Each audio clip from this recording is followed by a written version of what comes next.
Spin Down Podcast. I'm Matt. I'm Tiny. I'm Andre. Tonight we have a pretty good show for you. Our topics will be being gracious in games, the difference between Pokemon and Magic, and why you should play one or the other or both, and Sweet Play Syndrome. That's the one. and Sweet Play Syndrome and how to avoid it. Yeah. Which I don't think you should. Any big news happened this week? Because I know I didn't really do research news-wise for... Edgar Markov looks pretty sweet. Yeah, I know you've been saying that. Outside of that, not that I can think of. One thing I did learn that I know when we covered the Team Pro Tour next year is that not only can you queue for the Team Pro Tour through top 4ing a Team GP that next year, you can also queue by making it into specific RPTQs. And you play as a team at the RPTQ, but you only need one of your teammates to win a PPTQ in order to get invited to that RPTQ. But what's the RPTQ? Team Unified Standard, unfortunately. Sweet. Everything I've ever dreamed of. But yeah, that's just something we didn't mention when we mentioned the Team Pro Tour. Beyond that, I think on the post we mentioned we would go into Pokemon versus Magic as our first topic. So you want to lead off the discussion on that, Matt? Sure. Both games actually have quite a bit of similarities, as drastically different as they may seem from watching somebody play one or the other. Mm-hmm. That being said, they were both started by Wizards of the Coast. Yep. It wasn't until a couple of years in that the Pokemon Company decided they wanted to take it back. Mm-hmm. So similarities being once per turn in Magic you play a land. Once per turn in Pokemon you play an energy.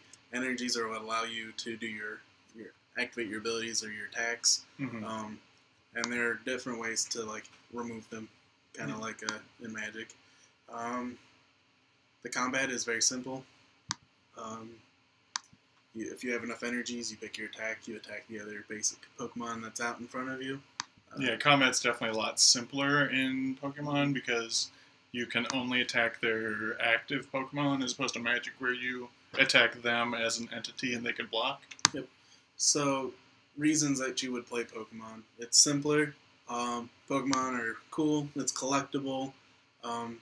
Feel like Pokemon is generally more like known. Like if you like you mean known as in I tell random random person at work, hey, I play Pokemon versus hey, I play Magic. It's because like I guess I do say that a lot. I'm like, I play Magic. What's that? It's like Pokemon. Yeah. So there's that whole like there are a lot more people that know of it, Mm-hmm. which I think sometimes can be nice when picking a hobby. Yes. Not having to explain to every single person you come across what that means or what it Mhm. is. I think another nice thing is, especially if you have children or interact with children a lot, I think Pokemon's a little simpler mechanics-wise, so you can play it with younger children more easily. Yeah. So that's another thing to keep in mind if you want to play with kids or something like that. Yeah. Definitely cons to playing Pokemon. The game can get very linear. Mm-hmm. The plays start to feel the same. In fact, some games the plays are just always the same. Yes. The deck that you and I were playing on our stream, the Which one? Darkrai deck. Darkrai, okay. Your turn 1 is always Ultra Ball for a Hoopa, which Mhm. then lets you tutor for two Darkrai's and a Shaman every Yes. time. Yep. And then the games start to get a little flat. Okay. I feel like there's less room for, like in Magic, there's a lot more room for different things to happen within the game. Yeah, there's more decision trees each Yep. turn. Yeah. Yeah, which also stems from the fact that in Pokemon there's not instant speed stuff. Yeah. So and that I think more than halves the decision trees that you can have in a game. And that's a pro and a con. Yes. Like, you get to just do your thing, your opponent just does their thing. Mhm. Where I know there are people that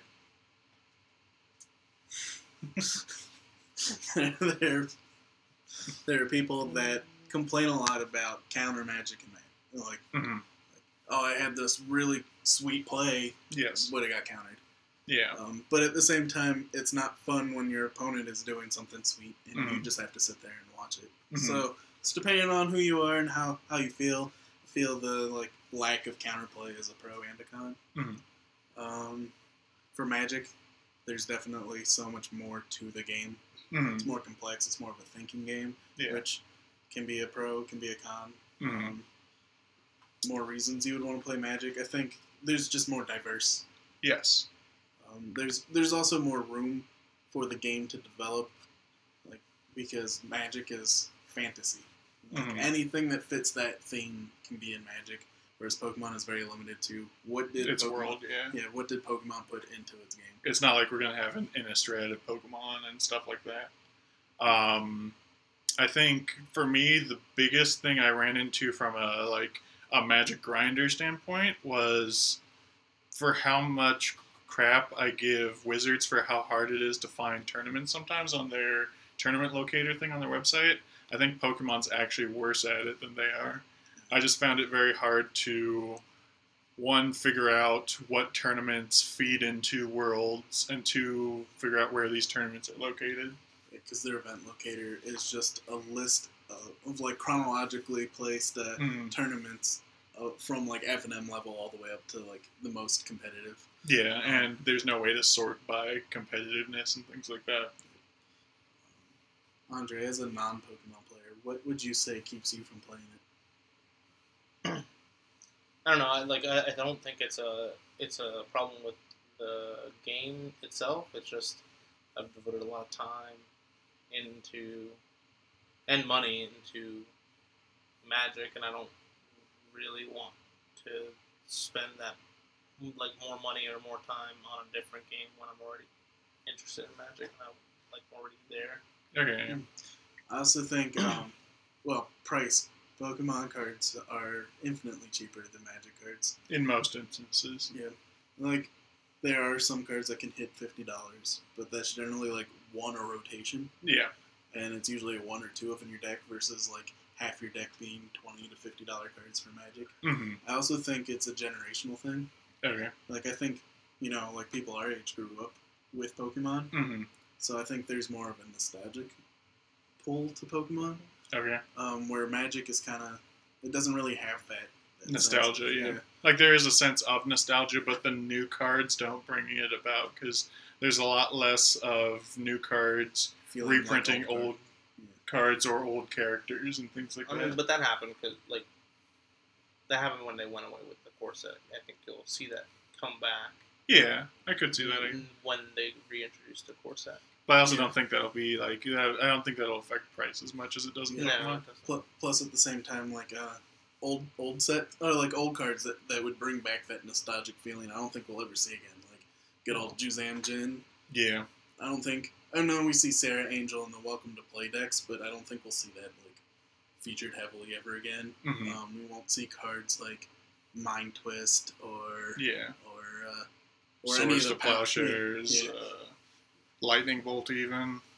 Yeah. So I just think as Magic progresses, it's trying to always reinvent itself, that it kind of takes itself away from that nostalgic feeling. Because I know when they bring back core sets, if they bring back the Titan cycle, I'm not going to feel all There's no way they're but if they did, I wouldn't be like, oh man, I remember when these guys first got printed. Oh man, I need to buy a bunch of packs of M20. We would be like, oh man, I remember when these were in standard. They were insane. Yeah. But like Pokemon, if they reprint a Mewtwo, people are like, oh man, Mewtwo, this guy's great. And you remember playing Pokemon Red and Blue and things like that. I think there's a lot more people that collect Pokemon cards for thematic reasons than there are in Magic. Or at least they're a lot more vocal. And Pokemon sets are smaller, so it's easier to own one of each. Yeah. Too. So I think Pokemon's way more collectible. Mm. I mean, they even advertise themselves as a collectible card game. Okay. This is Pokemon CCG. Yeah. And Magic does not. Yeah, Magic's a TCG. Even though, what is the technical differences between that? One's a trading card game, and the other stands for collectible card game. And I think it's the focus Okay. Like one is focused towards having a binder of your collection and like have one of each, whereas the other one's more about Get the cards you want. Yep. Trade the ones you don't want. Yep. Okay. Yeah, so you and I know we're talking about getting into competitive Pokemon more. I think the first thing we're going to do is try and figure out exactly how getting into Worlds works and things like that. So I think we should come back to this when we figure that out and maybe give a little tutorial on competitive Pokemon, like the actual mechanics of finding tournaments and going to them and getting into Worlds. Maybe we can have like that be a story arc on our YouTube page. Yeah. Outside of that, I mean, it's not a whole lot to talk on because it's always breaks down to personal preference. Yeah. And it comes down to like also sometimes financial stability. Mm-hmm. If you don't have $1,000, it's easier to spend $200 on a Pokemon deck. Yeah. I also really like. So there's two major formats for Pokemon. Mm-hmm. It's expanded and it's standard. Okay. So like any good card game has a standard. Yeah. I think standard is how you evaluate your card making, in a sense. Yes. Yeah. Because like you don't have to really worry about how they interact with cards from the beginning. So you can start making good sets, which makes a good format. Mm-hmm. Versus power creeping to avoid. Yeah. Like in Yu-Gi-Oh, I know they power creep as their rotation. Mm-hmm. Some cards just aren't worth playing anymore because cards are just better. So Yu-Gi-Oh is just like one big sort of vintage, but cards get better and better, so it's just not worth it. Cards. And they're constantly eradicating, banning, and restricting cards. Okay. Yu-Gi-Oh playset is 3. Okay. But they have restricted and limited. So and I'm assuming that's 2-0s, 1-0s, and 0s. Yep. Okay. To try to smooth out the format, which I think would be solved with a standard. Mm-hmm. So Pokemon does have a standard, and they have expanded, which is essentially feels more like an extended format from Magic. Yeah, because it's not quite modern. Because you said it does rotate. It's just a vaster set of time than modern or not modern standard. Yep. So I feel like within itself, like it's format driven. So there's always going to be differences, mm-hmm. but at the same time, everything's going to be balanced within itself. And the nice thing about extended mm-hmm. formats is the fact that it does rotate. Yes. Yeah, that way you're not... Power creep does always come in. Every card game has mm-hmm. suffered power creep. So as you're power creeping, you're rotating older sets out. So like, you don't have to worry about... Yeah, look at modern Magic. If it rotated slightly, we wouldn't always have things like Blood Moon and Affinity and things like that, and we'd have I don't necessarily know if it would be a better format, but it would definitely change a lot more, obviously. Yeah, and it also allows you to make your format without having to worry about bannings mm-hmm. as much. Like, I get it, when you make a set, like, for standard, sometimes you miss things around it. Yeah. But it definitely gets less with a rotation. Mm-hmm. Which is nice. You don't always have to worry about your cards getting banned in a format. Yeah. And knowing your cards are going to rotate in, like, 3 years, you can prepare accordingly. Mm-hmm. Instead of, like, I feel like there's fear in modern players. Yes. I know for a while, like, I didn't want to build new modern decks because I was always afraid, like, they would hit something key out of it. Yeah, I know that's one thing that, like, people, I know Hoffman was crazy enough to do it and buy Death Shadows the week before the ban update. I know people were scared to buy Death Shadows before the ban list update. And just little things like that, just having always wondering if your deck is going to be... You don't want to build the most powerful deck in the format, because what happens when they ban it? That's why I think for Modern, you always want to pick a deck that either is too fair mm-hmm. or already has been hit with a ban hammer that's still doing well. Yeah, if you're purely looking at it from a budgetary reason, Yeah. Like Affinity. it's got some cards banned out of it. So Hmm. and it's always doing well. So I Yeah. think that's a safe one to do. And then decks like Merfolk are Yep. always safe Yeah. because it's just too fair. Yeah, what are they're never gonna ban anything from a linear creature deck. It's too easy to interact with. I think one last con that I have about Pokemon is the way they handle round times. So it's 50 minutes, right? It's at the TO's discretion. It's 45 or 55 minutes. Okay. But then they do a best of 3. However, Pokemon is huge into shuffle your deck effects. Yeah, there's so many tutors and things like that. And so have we ever looked up the official like randomization rule for Pokemon? Is there a... I'm sure there is. Okay. So like just look at, I guess that's another video we could do. We could sort of like the chess clock thing. We could do a video of us playing Pokemon and just time how much time we spend shuffling. Mhm. Yeah, so that's one thing. Is it just, especially if it's 45 minutes to get through? Granted, you don't have to sideboard because there aren't sideboards in Pokemon, but just to get through that much time playing a deck where you shuffle constantly can be tedious and can be hard to play out a whole match. Especially with I think the best deck in the format we played last week in Sylveon. Yeah. And its attack is search your deck for 3 cards, put them in your hand, then shuffle your deck. So every turn. Yeah. And then there's cards like N that say both players shuffle their hand into their deck and draw new cards. Mm-hmm. So there's just, you could shuffle. Yeah. Effectively like every turn. Yeah. So I think that's it for comparisons between Pokemon and Magic, right? Yeah. Yeah, we should do that video of us playing a match of Pokemon. Yeah, so moving on to our second topic, we are going to talk about Gracious winning and or losing in Magic and what you should be thinking about at the end of matches, especially in competitive play, because I think when playing with your friends, it's a lot easier to either sit there needling each other or know how to be nice and stuff like that.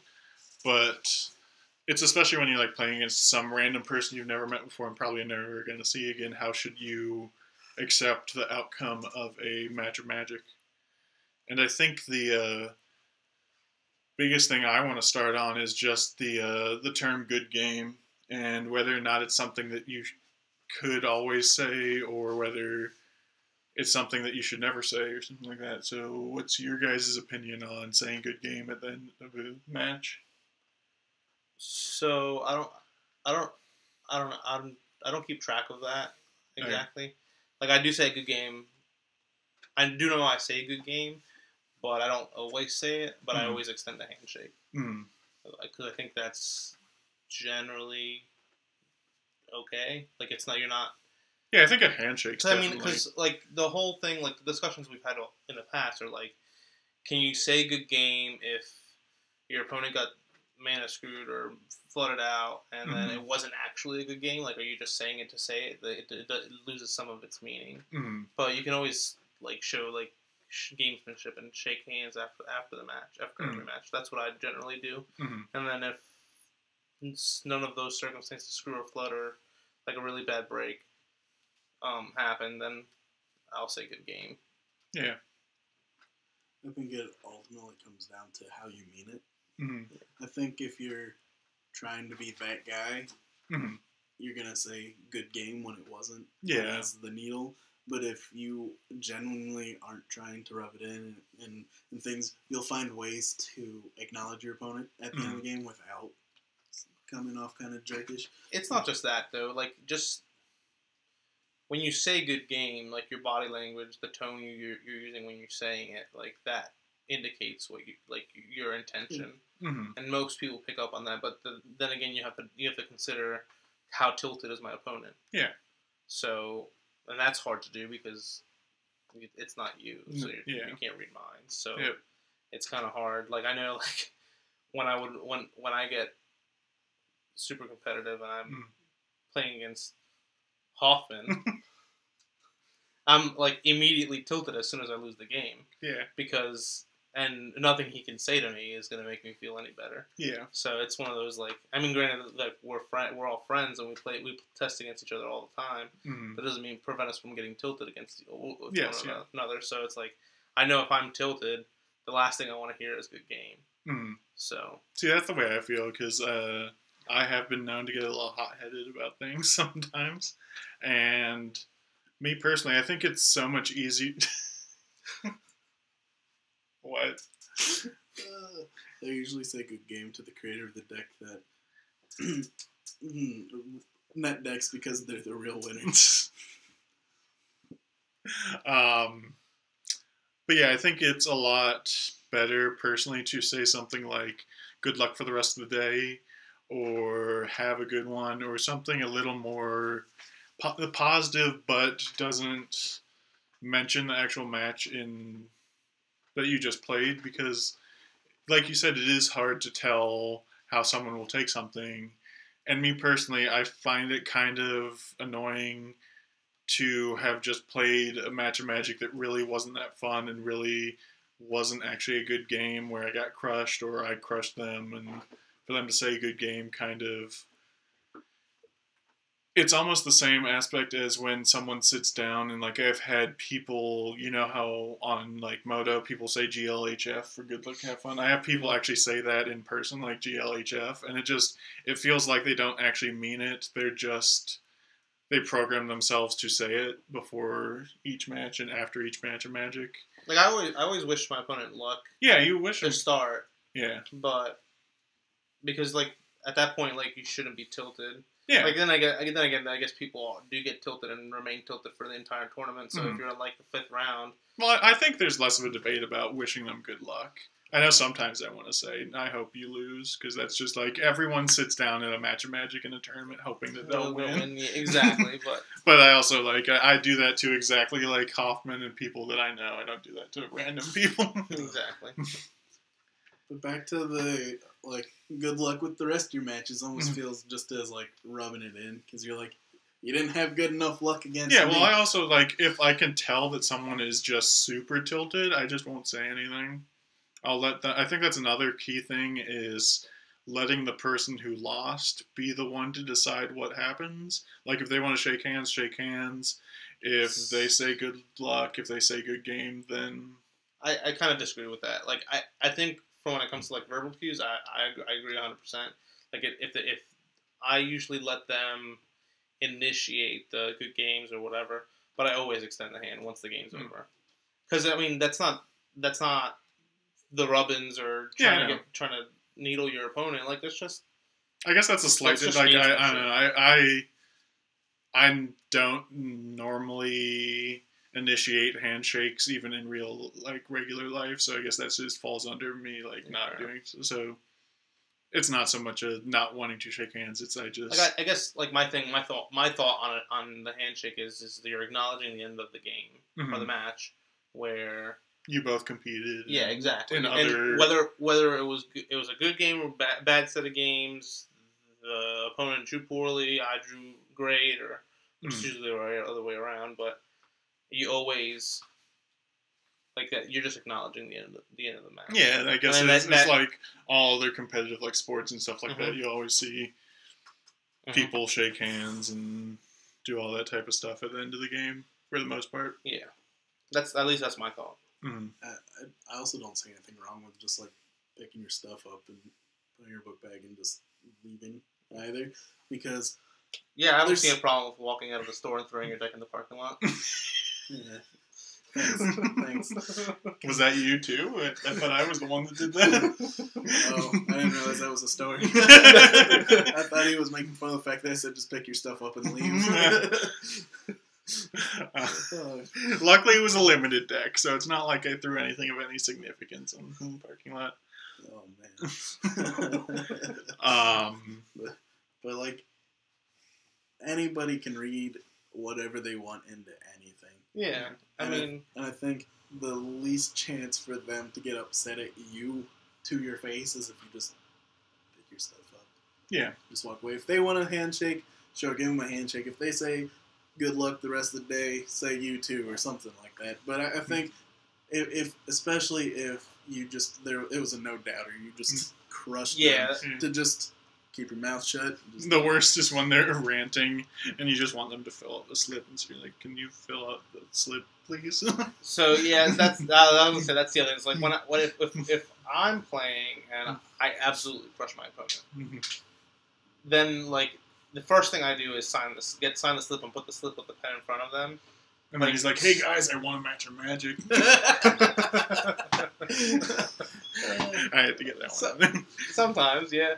And then I take my time to clean up so that they don't feel like they're being rushed. Yeah. And like, my thought is that sometimes they want to rant, and it doesn't really matter if they don't really care if they're ranting to you or not. They just want to rant, and I'll listen to them. I don't care. Like, yeah, it's not like especially you're completely like if I crushed them because I got lucky. Yeah, it's not like you're the one that's in control of all the we've been mechanics. there. Exactly, we've been there. Yeah, you're nice when your opponent draws exactly what they need to go off with second sunrise, right? Yeah. Or approach the... Yeah, so now that we've covered graciously winning, we'll move on to graciously losing. And I know, like I said, I occasionally get salty about things, and sometimes Okay. I think I've been getting better recently. Except for that one. Except for against decks that aren't real decks, like...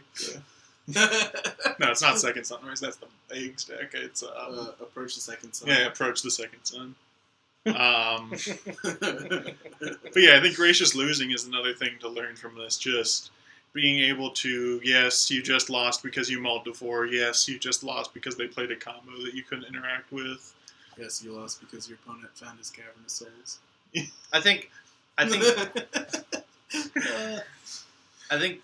losing graciously has more, or shows more character. That too. But I think that is more about being, or easier to do when you're a better player.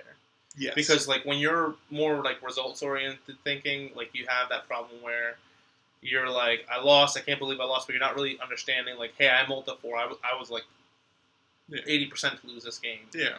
And that's why I lost, or that's probably why I lost, or I played poorly, like I missed a land drop, or I didn't draw the right card. Like you can't be result oriented thinking, and then like that won't allow you to kind of process that. Whereas like if I multi 5 or 4 even, and I'm already behind in the game. Yeah. Or if you're playing a mid-range deck or a control deck, and your opponent's playing an aggro deck, and he goes 1 drop, 2 drop, 3 drop, 4 drop, you're dead.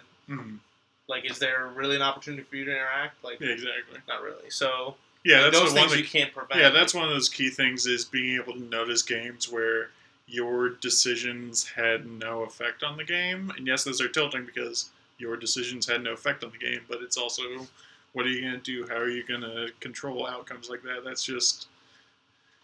We play Magic because it has variance. If we didn't want variance, we'd play something like competitive chess or something like that.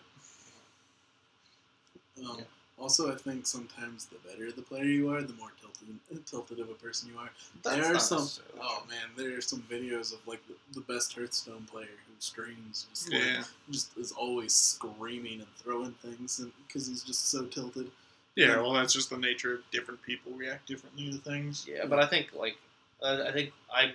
I get tilted a lot less now than I did 4 years ago when I didn't understand like the concept of like, I mean, I understood variance, but like I didn't understand, like I truly understand variance and how the littlest thing can impact that variance and put the percent, and I'm throwing, just spewing percentage points away, and losing games because of it. Yeah.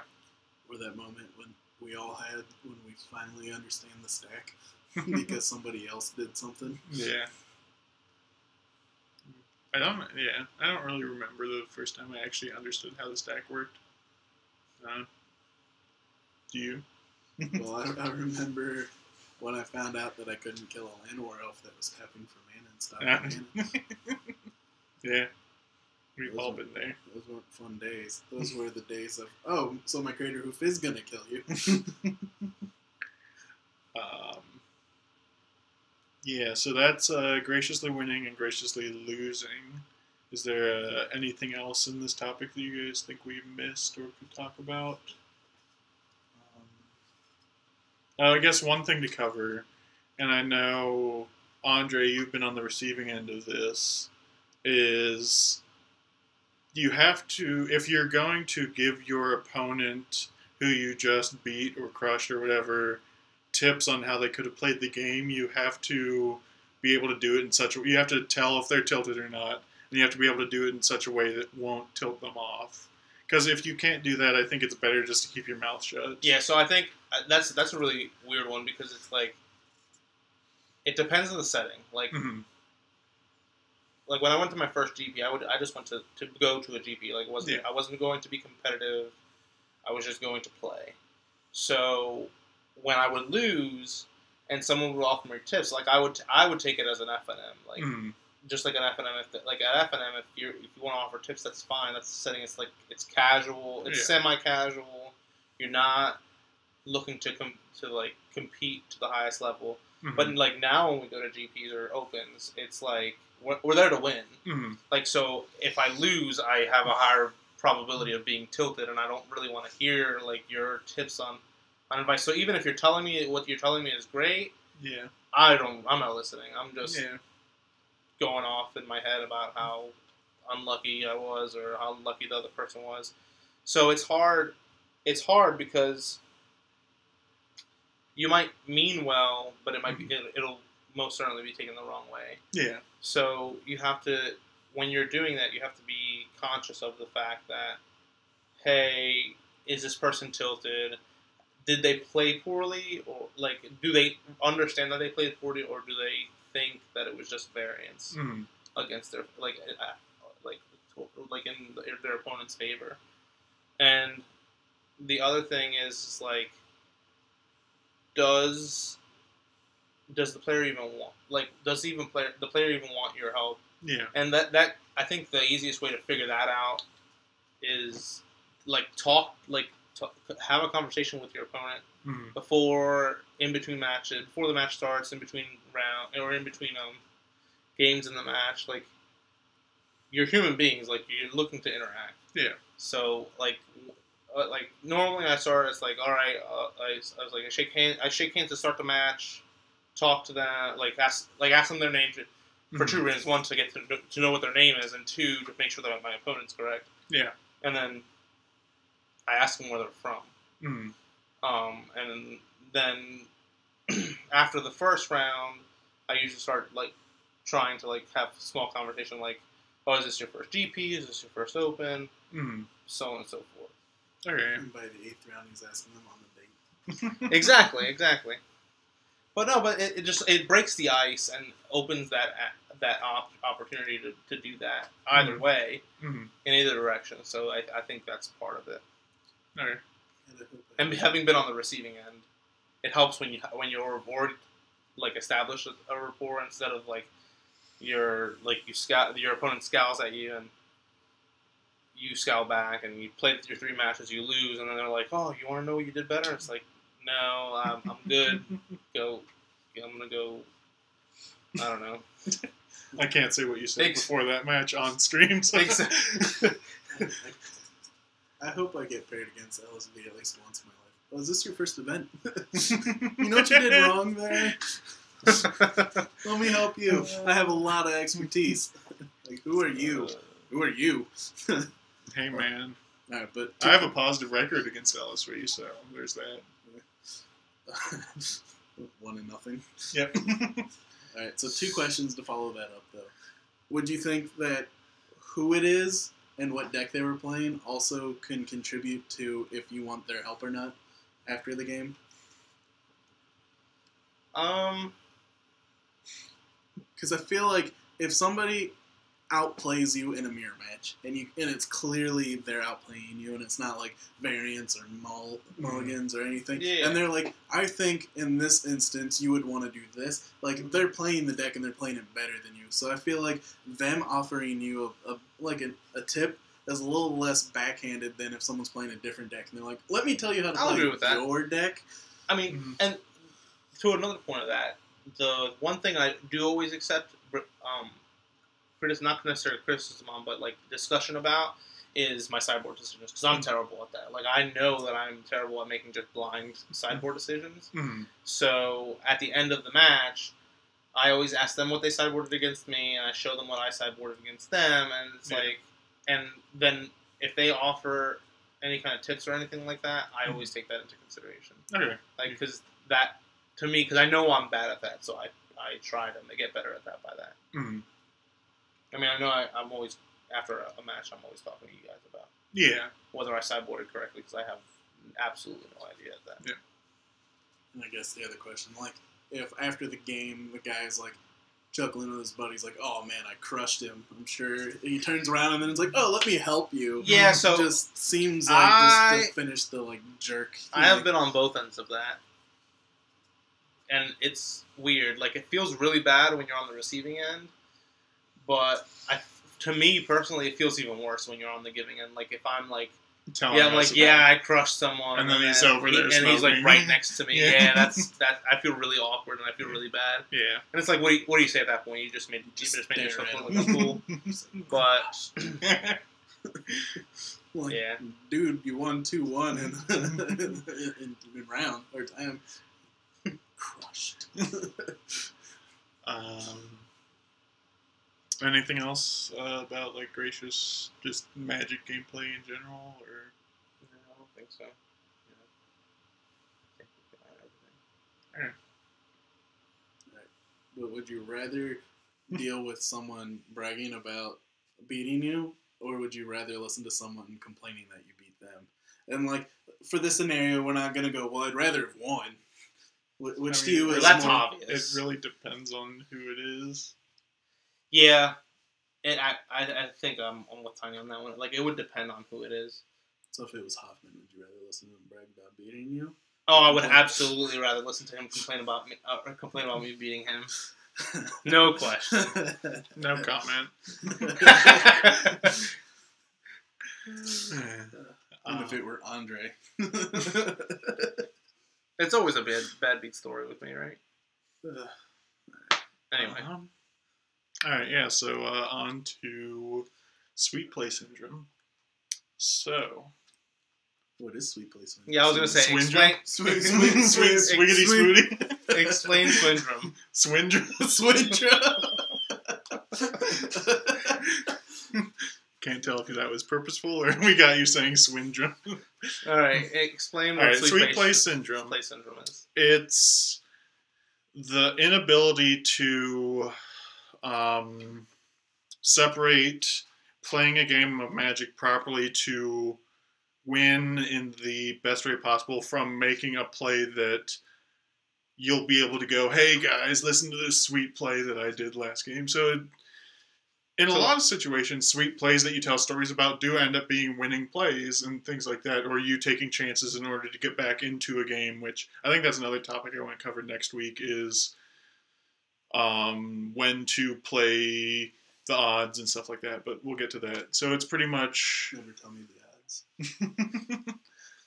So, like, when I play, I try to make the most optimal decision to give me the most lines that I can possibly get, right? Mm-hmm. So, like, it's not, like, generally speaking, Mm-hmm. and I'm sure that you guys feel the same way, is that, like, the sweet plays just happen on their own. Like, you don't play for the sweet play. Like, it's really hard to do that. Or you're losing a ton of percentage points in equity if you're doing that. Yes. Because the likelihood is not there.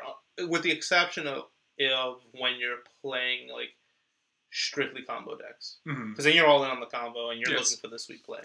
Yeah, I think the most popular way of having Sweet Play Syndrome is winning more, like having win more situations where you're already beating your opponent, and if you just, the status quo were to stay the same, you would eventually win the game, but you take extra chances in order to win in a flashy or bigger way. So I think one way to, let's look at, say, the Delver versus Miracle matchup in Legacy. Say that you're beating down with a Delver and a Pyromancer. Like, you have enough of a threat to kill in, say, 3 turns or something like that.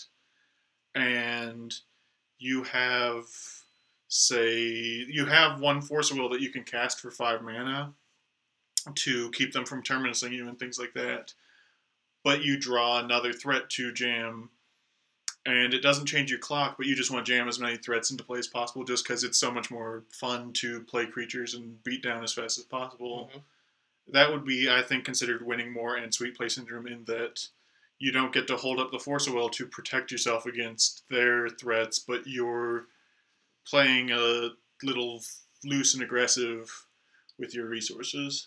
Yeah. So one I came across recently was playing against a burn deck with my and Andrew's Delirium Abzan deck, Mm-hmm. and I had land, Goyf, Bobble, Mm-hmm. Path, and I think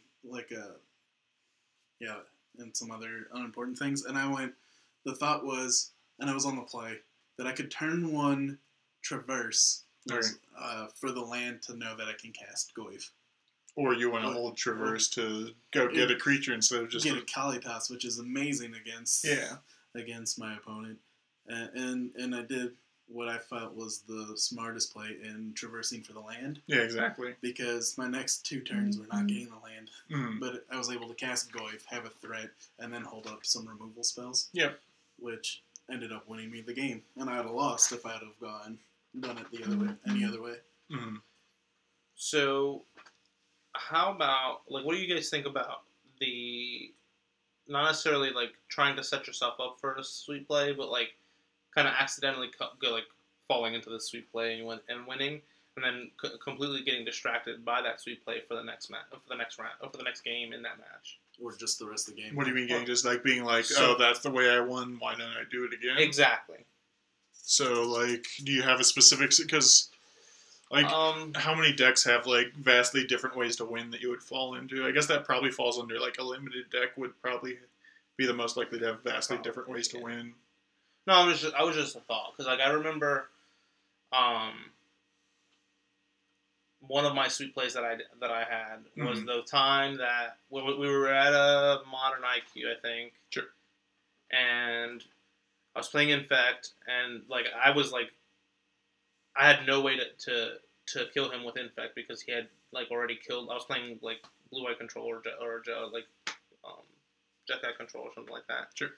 And I had no way to win because he had killed all my Infectors. And I should say I didn't have any way. I didn't have any creatures. I had Ink Moths, but I hadn't drawn. So there's a Blood Moon play, I think, or some enchantment that's stopping me, maybe a prison enchantment or something like that. So I not Abrupt Decay. I Nature's Claim it, and he then in turn the blue, what is it? Swan Song. Swan Song.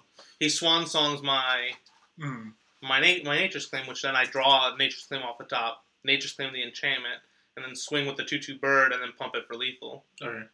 And that was the only way I could have won. Like if I would have drawn, like he kept having removal, like he would have just picked off my creature one at a time, and it was just so happened that he was tapped out for the Swan Song and everything else. So like. And then that was game 2, and then in game 3 I lost, which I don't think it had anything to do with me focusing on that, because it's like that's a 1 in a million shot to win that. But like I could think of instances where that's something like that would happen and people would get derailed or. Yeah, I think the key is just to be able to look at a situation and be able to see the most optimal way to do things, the way that expends the least resources to do the most effect and stuff like that. Just in that FNM with that same Abzan deck, when I attacked, so I'm like, oh man, I'm going to get Hoffman. I'll attack with this huge Goyf. I'll attack with this Grimflayer, and then he'll block the Grimflayer. I'll get through with the Goyf, and then I'll Fatal Push it. And I got so set on that play that when he Abrupt Decayed my Goyf, I could have then, in response, pushed his dude and gotten through with the Grimflayer, which at that point had Delirium. Yeah. and I could have saved it. I could have gotten through, and instead I lost my entire board and lost the game. Mhm. Whereas that 4/4 on my side could have done a lot of work. Yeah.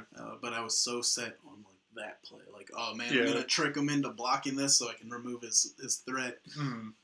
And I ended up losing the game because I was so I had tunnel visioned. Mhm. Yeah, That I'm guilty. play. I've been guilty of that too. Yeah. Just getting tunnel vision. I think we all are. Like we've like lined up so many lines of play, and we've determined the most optimal one that Mhm. we're so focused on that the what we've decided was the optimal line of play that we just disregard everything else. So when someone does something that should affect our decision making, we just focus on like we're gonna kill this thing because we need to kill it. Yeah. And I think forget about everything else. one set of cards that came out recently that really showcases Sweet Play Syndrome is the cards with Escalate. Because I know, like, I ran into this on Monday playing Merfolk against Burn. I was playing what's the white one? Collective effort. No. Blessed Alliance. Blessed Alliance. Collective effort's the rare. Escalate. Okay. White. And it obviously says gain 4 for 1 and a white. Or it's 1 and a white, gain 4 target player sacks attacking or blocking creature. And then tap 2 creatures. And I had to stop myself from waiting to get the huge blowout of like gain 4 sack a creature when I like mana efficiency wise and just game flow wise. It was so much better just to gain 4 life one turn when I could, and then use my mana for other things in another turn. So, and I've also seen people play Collective Brutality, the black one, where they will willy-nilly discard a card just to get the, like, drain you for 2 or whatever, and just get that little, what they think is edge, but it ends up not being worth the card they discarded, and all of a sudden, later on in the game, being down that one card's a significant disadvantage. So I think that's just being able to see how resources matter and see how timing in games matters can keep you from falling into Sweet Play Syndrome. Yeah. I also think a good way to escape Sweet Play Syndrome is to slow down your plays. I've fallen for it a lot where, like, I don't want to sit there going to time every game. Yeah. So sometimes I play a little quick. Yeah. And sometimes you kind of just miss maybe one thing. Mm-hmm. Yeah. And it also doesn't help that the events I usually go to are smaller, and I do pretty well at them. So I have a pretty good track record. So it allows me to think, oh, I do well, so there's no reason to change what I do. Yeah. But when you step the competition level up, sometimes it's not what you have in front of you. Yeah, but like so, that's a like the speed of play is huge. But like there's people that use that to their advantage. Like when you hear like LSV Talker in some of his articles, he's always written about how he will play fast because he can play fast, and it always his opponents will all of a sudden play faster at his pace, and which causes them to make mistakes. So it's like it's a huge impact, and like people know that. Like there's not. Yeah. See, the nice thing about I find about playing against people who play incredibly fast like that in a lot of situations is if you just take a breath and maybe even slow down your play slightly, you can do the reverse to them. You can, or even ask them, like, can I see the newest card you played? Yeah. And you just like put a complete break in the game. Yeah. Take their card, read it, set it down. You just completely like undone the tempo of the game to your level. Yeah. But yeah, I think slowing down, taking a moment to just maybe recheck some of the things that are going on. Yeah. And just think about what you're doing instead of going, I know what I do here. Yeah. Can lead to a lot of mistakes. Like, because just because you had success with doing something before doesn't mean it's right. Mm-hmm. Like, oh, he cast this, therefore I do this. Yeah. Might have worked before, but it doesn't mean that that's what you do. And it goes back to like what we were saying earlier. Yeah, there's variance. Yep. So like what the sweet play or the right play that you played last game may not be the right play this game. Mm-hmm. Just because you say, like, if you fall into the trap of, well, it worked last time, why not? That's how you get blown out. Yeah. And I think one last big version of Sweet Play Syndrome is in deck building. and I think you see this especially in Limited, where, say, in Sealed, you open up you have two colors that are deep enough to build a deck, but you have this third bomb that's not quite like, it's not insane enough just to warrant playing it by itself, but it's a big bomb. And you decide, you know what? Even though I don't have fixing, I'm just going to jam this bomb into my deck because it's sweet and it'll win games. But then you end up with an inconsistent mana base that just probably loses you more games than your bomb wins. Or if you find some kind of neat little like 2-card combo, but you only have one of each. Yeah. And you like in Limited, and you're like, I'm gonna force it because it's gonna be so cool, and I beat somebody. Like, as much as we joked about like Painter Grindstone. Yeah. Is it worth playing Painter Grindstone in a Limited deck if you have one of each? Yeah. Because it would be fun. It'd be fun to tell people, like, yeah. Yeah, but what does Painter do and what does Grindstone do when you draw them by themselves? Grindstone might do enough. Yeah. And then it's also like looking at sort of like I think the last couple of standards have had standard combo decks that are like 4 or 5 card combos, and they're sweet, and I watch people play them and have fun at FNM, but they're not competitive decks because it's just so hard to bring all those things together, and you fall into the fact that it's an inconsistent deck that does big splashy things, but kind of like the Aetherflux Reservoir. yeah, The dude that you pay an energy to give a creature haste. Yeah. Cryptolith, and the elephant that bounces itself. Mm-hmm. That was a deck people were playing. Yep. It's fun. Like, if you assemble all of it, you won the game. Yeah. But what's the likelihood of, what is that, Aetherflux, the elephant, the haste dude, Cryptolith, Yeah. It's 4 cards. Mm-hmm. Yeah. Yeah, so unless you guys have anything else, I think that's all I have to say about Sweet Play Syndrome. Just watch out. And slow down. Think about what you're doing before you do it. Yep. Definitely don't let your opponents kind of bully you into playing how they want you to be playing. Mm. And definitely, because it's worked before, doesn't mean it's ever going to work again. Yep.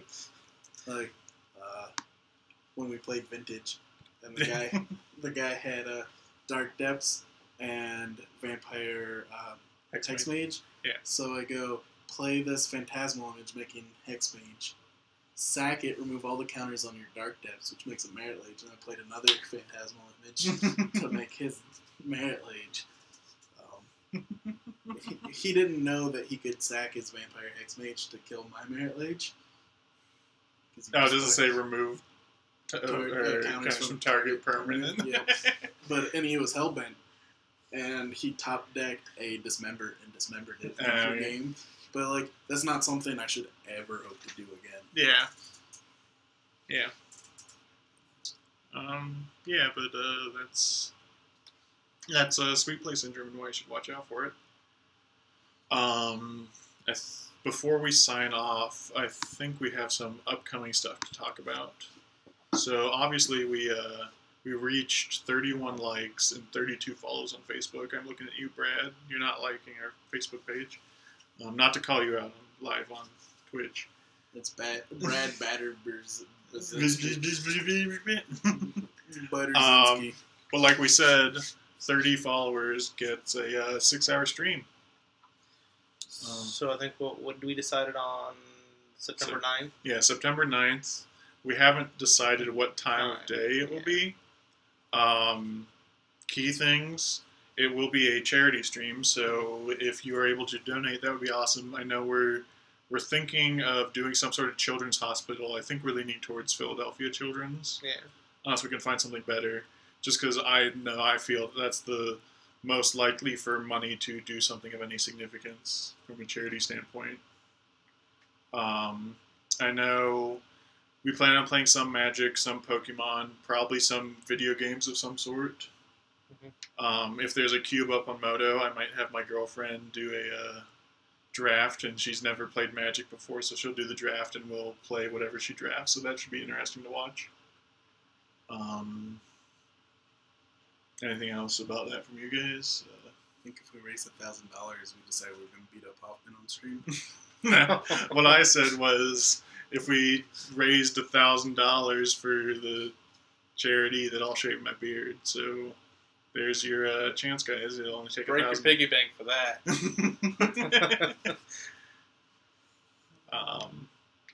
What else? Next week we are doing. They have Lorwyn Tribal Standard as their gauntlet on Moto. So I know Matt and I will be jamming a league of that. Hopefully we get fairies. I'm hoping we get Scred. Tribal Scred. Or tribal cruel control. And then the week after, we'll be back for episode 9, I think. I think so. It's at least 5 through 10 somewhere. Yeah. there. Yeah. And like I said, I want to cover like when you should take chances in Magic or any game for that matter, and when you shouldn't. And we'll figure out other topics on top of that. Anything else that I'm missing that's coming up? I know we should be getting a new, more professional logo soon, which will then in turn bring shirts, which we will be giving away on the 6-hour stream. Yes. So watch out for that. Sweet spin down swag. Don't forget to check out our Patreon at patreon.com/spindownpodcast. And then find us on Facebook, Twitter, Twitch, YouTube at Spin Down Podcast. And on that note, I wish everyone a good night. Yep. Don't look so excited, Andre.